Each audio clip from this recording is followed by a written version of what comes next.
शमशान शिव का स्थान है।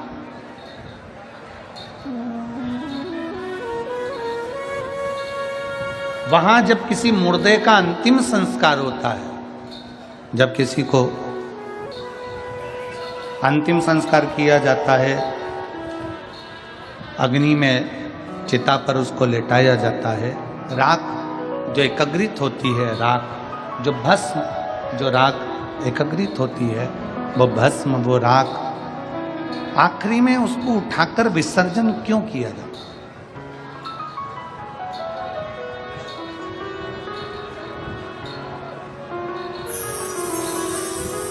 इधर का तो नहीं मालूम हमको, पर हमारे उधर का मालूम है कि तीसरे दिन राख को समेटने के लिए जाते हैं। इधर भी जाते हैं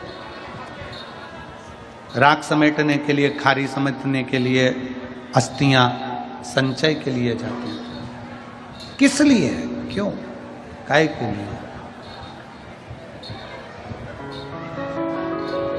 कोई भी सनातन धर्म के अगर अंदर कोई भी चीज हो रही है, जैसे अस्थि संचय हो रही है या राख एकत्रित कर कर विसर्जन कर रहे हैं, या कोई भी चीज हो रही है, सनातन धर्म में ये शास्त्र से विमुख नहीं है, शास्त्र के अंतर्गत है।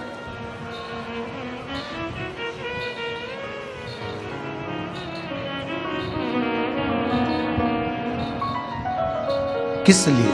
क्यों? ये राख का संचय किस लिए करना चाहिए? राख का संचय किस लिए किया जाए? एक कथा आती है कामदेव के भस्म होने की।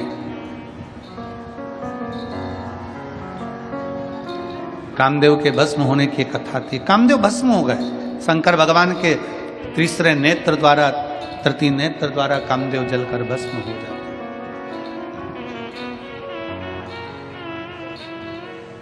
थोड़ी सी भस्म, थोड़ी सी राख पड़ी हुई है,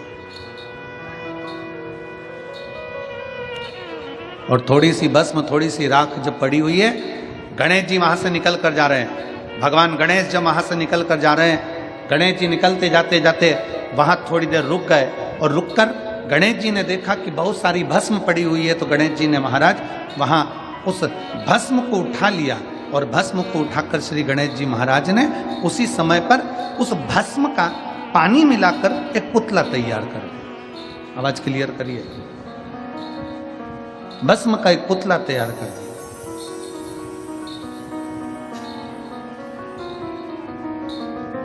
पुतला जैसे ही भगवान श्री गणेश जी महाराज ने भस्म का पुतला बनाया, और पुतला बनाया, थोड़ी ही देर हुई थी और उस भस्म के पुतले में प्राण आ गया।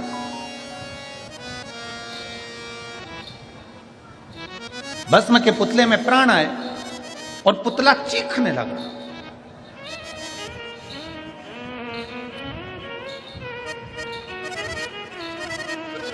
कामदेव जलकर भस्म हो गए। कामदेव का अगले जन्म का माता रति को वर भी दे दिया गया, सब कुछ। माता रति को वर भी दे दिया गया, सब कुछ। पर जो थोड़ी सी भस्म पड़ी हुई थी, जो थोड़ी सी भस्म थी, उसका पुतला बन गया, और पुतला बनाकर उसमें प्राण भी आ गया। वो चिल्लाने लगा।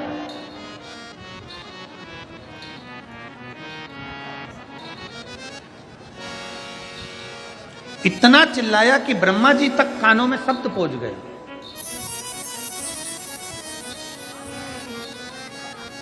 और ब्रह्मा जी के कानों में जब शब्द गया तो ब्रह्मा जी समझ गए कि ये चिल्लाने वाला कोई साधारण नहीं है। ब्रह्मा जी ने जैसे ही पुतला तैयार हुआ, तैयार होने के बाद पुतले ने प्राण ले लिया, और प्राण लिया तो इतना सुंदर बना, इतना सुंदर बना, राजकुमार जैसा। पर जन्म लेते से ही वो चीख रहा था, चिल्ला रहा था, तो ब्रह्मा जी ने उसका नाम भंडासुर रख दिया।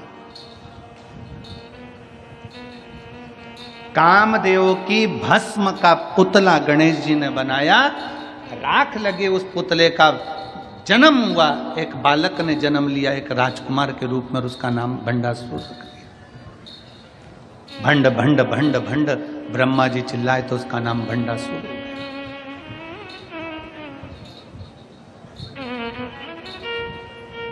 अब भंड ने सामने देखा तो श्री गणेश जी महाराज थे। भंड ने सामने देखा श्री गणेश जी बैठे हुए हैं, अष्ट विनायक, रिद्धि सिद्धि के दाता, बुद्धि के दाता, स्वयं श्री गणेश जी महाराज बैठे हुए, स्वयं श्री गणेश जी विराज।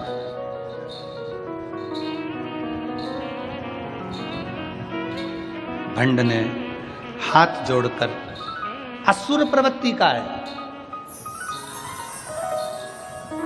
इसलिए हमारा सनातन धर्म कहता है कि जब किसी का अंतिम संस्कार हो तो अंतिम संस्कार होने के बाद उसकी राख का विसर्जन होना जरूरी है, उसकी अस्थि का विसर्जन होना जरूरी है।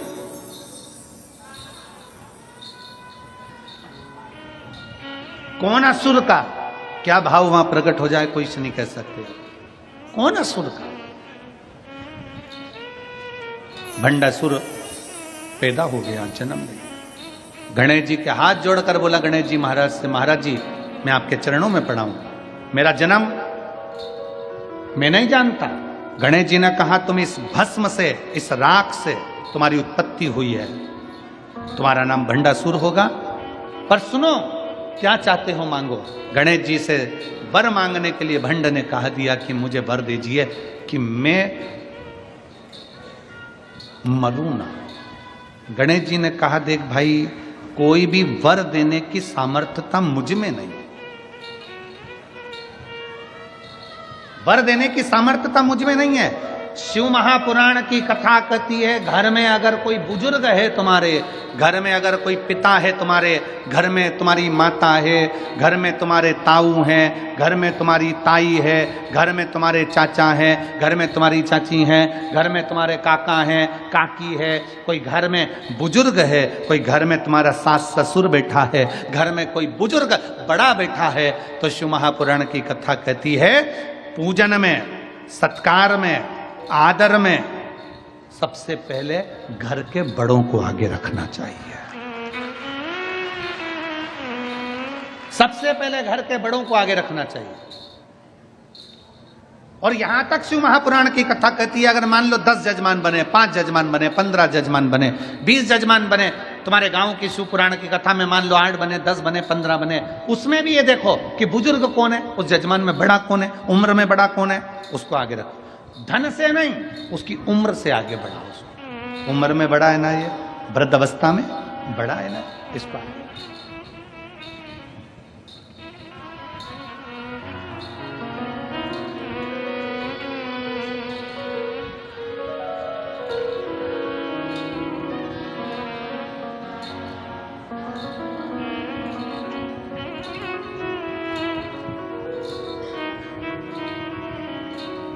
घर के बड़ों को अग्रण्य रखिए, घर के बड़ों को अग्रण्य रखो, पर घर के बड़ों से ये आस मत रखो कि हमको इतना धन देंगे। 3 शिव महापुराण की कथा कहती है 3 से कोई आस मत लगाओ। पहला, अपने माँ बाप से कोई आस मत लगाओ, जिन्होंने तुमको इतना शरीर दे दिया, जन्म दे दिया, पाल पोस के बड़ा कर दिया, इससे क्या आस लगा। अपने माता पिता से कोई आस मत लगाओ, उन्होंने जन्म दे दिया, पाल पोस के बड़ा कर दिया, तुम्हें काबिल कर दिया। मित्रों, आज महाराज जी ने हम सभी लोगों को बहुत ही उत्तम एवं शिक्षाप्रद कथा सुनाई है। आशा करता हूँ कि इस शिक्षाप्रद कथा से हम सभी कुछ न कुछ शिक्षा अवश्य ग्रहण करेंगे और अपने जीवन को सुखी, सात्विक और सामर्थ्य बनाने का प्रयास करेंगे। मित्रों, अगर आपको यह शिक्षाप्रद वीडियो पसंद आया हो तो वीडियो को लाइक करें और अधिक से अधिक लोगों को शेयर भी करें, जिससे और भी लोग महाराज जी की इस कथा से शिक्षा लेकर अपने जीवन को सुखी बना सकें। मित्रों, अगर आपने अभी तक हमारे चैनल को सब्सक्राइब नहीं किया है तो तुरंत सब्सक्राइब कर लें, जिससे आपको नोटिफिकेशन के माध्यम से हमारे महाराज जी के शिक्षाप्रद वीडियो तुरंत प्राप्त हो सके। मित्रों, तो कल फिर किसी न किसी महाराज जी के शिक्षाप्रद वीडियो के साथ आप लोगों के समक्ष फिर से प्रस्तुत होंगे। तब तक के लिए नमस्कार।